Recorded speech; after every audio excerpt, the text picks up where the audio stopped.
What if the person you're trying so hard to become is simply the one you stopped listening to?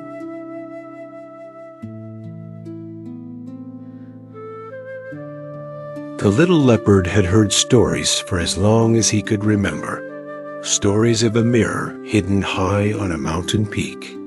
A mirror that could show you who you really are, beyond appearances, beyond doubts, beyond noise. He had often wondered, who am I really? Not just what others see, but what's behind my eyes.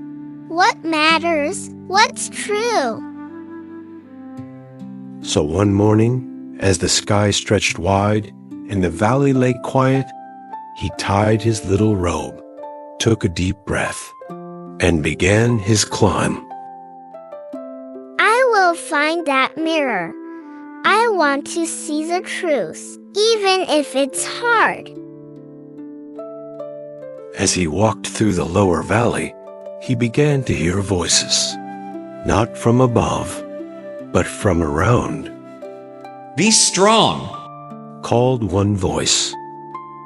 Be admired, Said another. Be smarter, funnier, louder, better. The voices didn't come from strangers. They came from familiar faces, animals and people he had seen before. A loud fox, a proud hawk, a clever squirrel. Each one shouting as they passed. You should be more like me. Don't waste time climbing. You're already behind. Change yourself, fast. The little leopard tried to ignore them, but their words clung to his fur like burrs. Maybe they're right. Maybe I need to be more. He walked faster, but the faster he moved, the quieter his own thoughts became. Why can't I hear myself anymore? Further up, the trail widened into a strange and beautiful garden. There were mirrors everywhere, tall, bright, polished. Each one was surrounded by animals striking poses. A peacock puffed its feathers. A lion flexed with pride. A graceful deer turned slowly in front of her glass. The little leopard hesitated, but then walked toward a mirror of his own. He stared at his reflection. Small, quiet, simple, not as radiant, not as bold, not like the others. I'm not enough. Look at me. I don't shine like they do. The peacock chuckled. Shine? You? Maybe if you had some feathers? The lion added, Confidence, little one. That's what you're missing. Even the deer, though kind, smiled softly and said, You're still growing. One day, maybe you'll be ready. The leopard smiled just a little, but it wasn't real, not even to himself. He turned away from the mirror, but their voices echoed inside his chest. The path became steep. The trees faded. The wind grew colder. Dark clouds rolled in, and rain began to fall. The leopard pushed on, but his paws slipped on the wet stones. His robe was soaked. His breath came fast. And then he collapsed, right there on the mountainside, too tired to move, too soaked to think. He closed his eyes.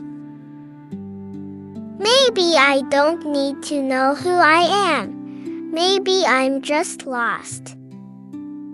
Then a voice, gentle, calm, warm. You've come far, too far to stop now. He opened his eyes and saw an old figure beside him, a quiet monk in a brown robe, kneeling in the rain. Why are you climbing? To find the mirror, to know who I am. And what do you expect it to show? I don't know anymore. Something clear, something true. The monk placed a hand on the leopard's shoulder. You already carry the mirror inside you. You've just been staring at reflections that aren't yours. The storm passed, and after resting a while with the old monk, the little leopard climbed the last part of the trail. When he reached the summit, there was no crowd, no celebration, just a single small mirror. It stood gently in the earth, framed by sky, wind, and silence. He walked toward it, slowly, cautiously. And then he looked. He saw a face that wasn't perfect, eyes that were tired, paws that were scratched, a heart that had broken but kept beating, a spirit that had listened, doubted, fallen, and still kept going. He didn't look away. He didn't try to smile. He just stood there. And for the first time, he didn't need to change the reflection. I know you. You've been with me the whole way. And the reflection seemed to whisper back, Yes, and I always will be. He walked down the mountain slowly, not to be seen, not to prove anything, but because he had more living to do, more learning, more quiet walks. The path hadn't changed. The voices still echoed in the distance. The mirrors still waited below. But something inside him had shifted. He no longer needed the world to tell him who he was. He had climbed, he had asked, he had seen. And sometimes, that's all the mirror is. Not a reflection, but a journey.